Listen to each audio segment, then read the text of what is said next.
तन्या जी, ग्वालियर से। राधे राधे महाराज जी। महाराज जी, आज खूब नाम है, धन है, सारे सुख हैं, पर कठिनाइयों को पार करते करते मुझे पता ही नहीं चला कि मैं खुद को खो बैठी। मैं दिखा तो रही हूँ पर मैं खुश क्यों नहीं हूँ महाराज जी। अभी पहले बैच में यहीं बैठ के एक व्यक्ति ने पूछा था कि मैं खुश होना चाहता हूँ, मैं शांत प्रसन्न होना चाहता हूँ, और वो जगत के किसी भी भोग में नहीं है, किसी भी वस्तु में नहीं है, किसी भी व्यक्ति में नहीं है।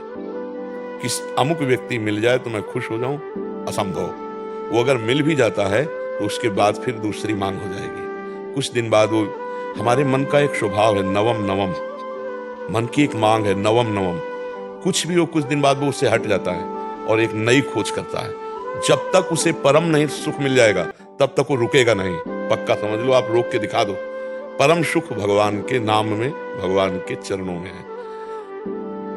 एक फिर हम समझाने के लिए कथा सुनाते हैं। चक्रवर्ती सम्राट महाराज भर्तृहरि जी, चक्रवर्ती सम्राट कहते हैं जहां से सूर्योदय होता है, जहां अस्त होता है, एक छत्र सप्तद्वीप मंडल का सम्राट। उसने विचार किया भर्तृहरि जी ने कि सुख कहां है। दिमाग, बहुत बड़े विद्वान महापुरुष थे। उन्होंने कहा खाने में भी सुख एक सीमा तक है। रुपया पैसा खजाना इसलिए प्रिय क्योंकि इससे भोग सामग्री मिलती है।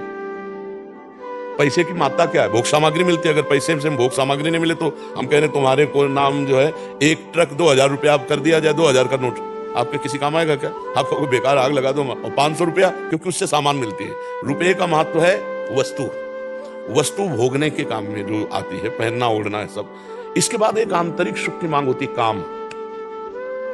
इसको बहुत समझ के देखना। केवल अंतिम सुई जाके रुकती काम में, शरीर भोग, स्पष्ट वर्णन है। सब सुख एक तरफ और मन की एक मांग होती शरीर भोग, वो भी नवम नवम नवम नवम। भर्तृहरि जी ने पूरे विश्व में ऐलान कर दिया मैं उसे पटरानी बनाऊंगा जो मुझे पसंद आ जाए। सब सुंदरियां देश, अभी मतलब सप्तद्वीप मंडल मतलब विदेश सब। तो एक पिंगला नाम की सुंदरी जिसके आगे सब सुंदरियां फैलती। भर्तृहरि जी को उसने पसंद किया, भर्तृहरि जी ने उसे पसंद। अब वो तो कोई साधारण पुरुष तो थे नहीं, तो उन्होंने कहा कुछ वर्ष में राजकाज बिल्कुल नहीं करूंगा। विक्रमादित्य उनके भाई थे, बहुत बड़े प्रसिद्ध चक्रवर्ती सम्राट, वही बने जाके आगे। विक्रमादित्य महान बलशाली राजा थे, उनके छोटे भाई थे। उनको राजपद दे दिया और कहा मैं केवल देखूंगा भोग में है कितना सुख। वैज्ञानिक दृष्टि उनकी। अब रात दिन अच्छे अच्छे पदार्थ खाना। चक्रवर्ती सम्राट थे, पिंगला के साथ रहना। पिंगला ने एक दिन खिड़की से झांक के देखा, बलशाली अश्वों की सेवा कराने वाला अश्वपाल वो समझा रहा था अपने सेवकों को ऐसे। रानी ने देखा और आकर्षित हो गई और हुक्म किया दासी को, अश्वपाल से बोलो अमुक जगह मिले। तो दिन में महाराज शयन करते थे, तो दिन में जब सोते होते तब वो अश्वपाल से मिलने लगी और अश्वपाल से उसका शारीरिक संबंध हो गया। विक्रमादित्य ने को जब सूचना मिली तो उन्होंने कहा कि मैं महाराज से मिलना चाहता हूं, सेवक से कहो। बहुत प्रवीण थी पिंगला, उसको भनक लग गई दासी के द्वारा कि विक्रमादित्य आपकी चाल को जान गया है। भर्तृहरि जी से उन्होंने कहा कि आप अपने भाई को क्या बहुत अच्छा समझते हो? मेरे ऊपर वो गंदी नजर रखता है। प्रिया चरित्रम पुरुषस्य भाग्यम दैवो न जानामि कुता मनुष्या। जो कपट छल करने वाले स्वभाव वाले होते हैं उनका अलग।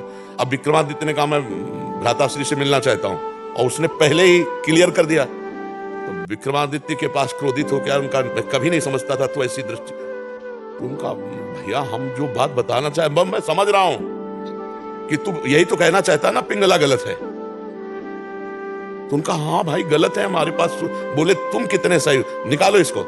मंत्री से आदेश किया इसको देश निकाला दे दो बेमतलब।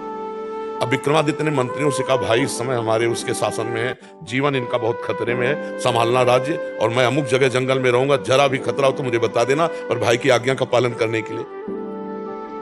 जो अश्वपाल था वो महाराज की नृत्यांगना थी दरबार में, उससे उसकी मित्रता थी। अब वहां एक नगर में ब्राह्मण गरीब था, उसने तपस्या की देवराज इंद्र को प्रसन्न करने के लिए।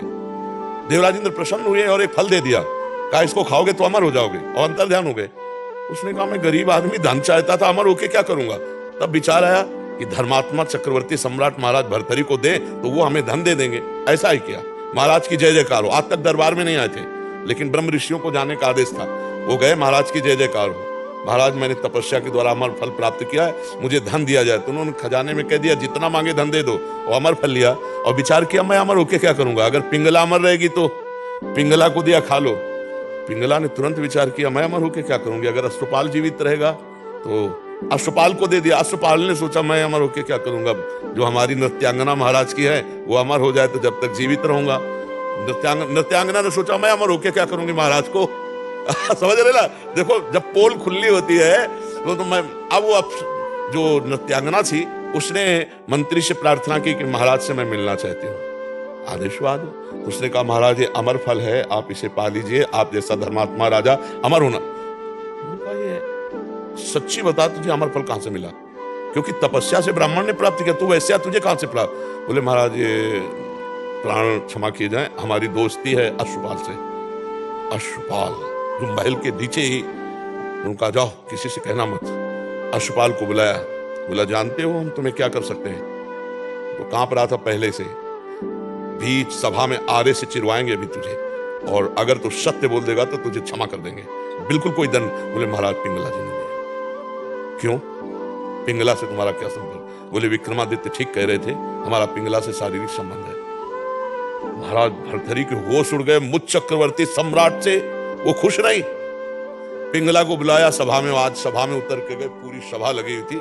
उनका देखो ब्राह्मण ने अमर फल दिया था, पिंगला ने खाया, मैं तलवार से इसे काटूंगा, ये मरेगी नहीं, जीवित हूं। अरे महाराज, तो उनका सत्य बोल दे तो तुझे छोड़ दूंगा, नहीं तो अभी सूली पे चढ़वा दूंगा। तो उनका महाराज ऐसी गलती हमसे हो गई कि हमने वो फल नहीं खाया, अश्वपाल को दे दो। मुकुट उतारा और कहा धिक्कार है संसार के सुख को कि मुझ सर्वांग सुंदर पुष्ट चक्रवर्ती सम्राट से ये तृप्त नहीं है, और महारानी से वो अश्वपाल तृप्त नहीं है, अश्वपाल वैश्या से प्यार, ये क्षुद्र काम किसी। और महान बैरागी हुए जिनके सूत्रों को बैरागी जन पढ़ते हैं, भर्तहरि शतक है उनका। तो संसार में अगर कोई तृप्त होता है तो वो भगवान की भक्ति से होता है, नहीं तो भोगों से तो हो ही नहीं सकता है। आज तुम्हें प्यार कोई कर रहा है और तुमसे सुंदर मिल जाएगा, कल वो उससे प्यार करने लगेगा, परसों तीसरे से करने। आज तक किसी की तृप्ति हुई हो तो हमें बताओ, भोगों में कहीं तृप्ति नहीं हो सकती, कहीं सुख। बढ़िया, बहुत सुंदर बुद्धि आपकी है जो आपको अनुभव करा रही कि सब कुछ होते हुए भी एक ऐसा स्थान खाली है जहां लगता है वो नहीं है जो मैं चाह रही हूं। वो श्री कृष्ण है, वो प्रभु है। यदि उनसे चित्त जोड़ लोगे तो निहाल हो जाओगी। जैसे मीरा जी कहते हैं मेरे तो गिरधर गोपाल दूसरों में कोई, निहाल हो जाओगी। अभी थोड़ा बुद्धि पवित्र है जो आपको यह अनुभव करा रही कि वास्तविक मुझे जो चाहिए वो नहीं है, वो है परमात्मा, वो है प्रभु। हम कह रहे हैं यहां तक सोने से लाद दिए जाओ, केवल मान्यता ही तो है ना, मान्यता का सुख है ये। नहीं बताओ मीठा लगता है कि खट्टा लगता है, क्या सोने में है, केवल वो महंगा है और उसकी मान्यता है। इसलिए हमको लगता नहीं। 4 लाख योजन का सोने का पहाड़ है एक, जिसका नाम सुमेरु है। भगवान की माया में रत्न गर्भा पृथ्वी को कहा गया है। जैसे गेरू निकलती है ना, जैसे खड़िया निकलती है, चूना निकलता है, ऐसे यहाँ सोने चांदी की धातुओं की यहाँ खजाना है पृथ्वी में। अब वो तो भगवान जब अवतरित हुए थे तो अपने आप सब भूमि से प्रकाशित हो गया। हम लोग इन सुखों से कभी तृप्त नहीं हो सकते, क्योंकि हम सच्चिदानंद के अंश हैं, हमारी मांग सच्चिदानंद है। नहीं, आप मान लो इतने बड़े बड़े धनी, लेकिन वो भी अशांत हैं। आप ये मत समझना, अशांत हैं, क्योंकि जब तक भगवान नहीं मिलेंगे तब तक हमें शांति नहीं मिलने वाली। कुछ भी भोग लो, कुछ भी कर लो।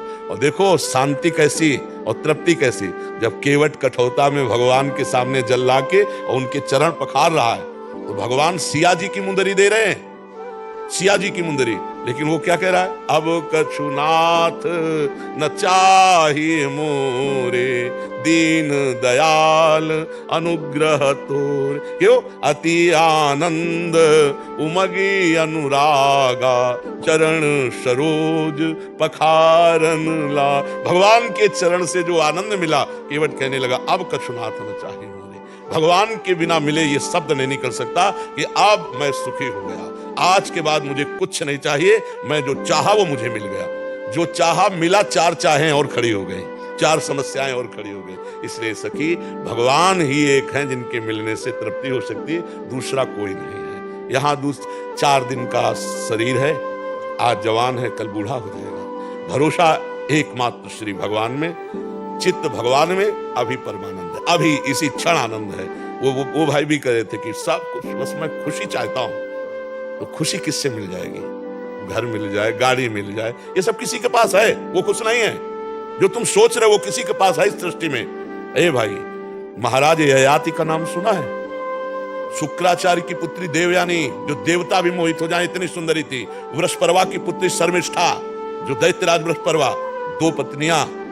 और जब भोग से तृप्ति नहीं हुई तो अपने पुत्र की 1000 वर्ष की जवानी लेके भोगा।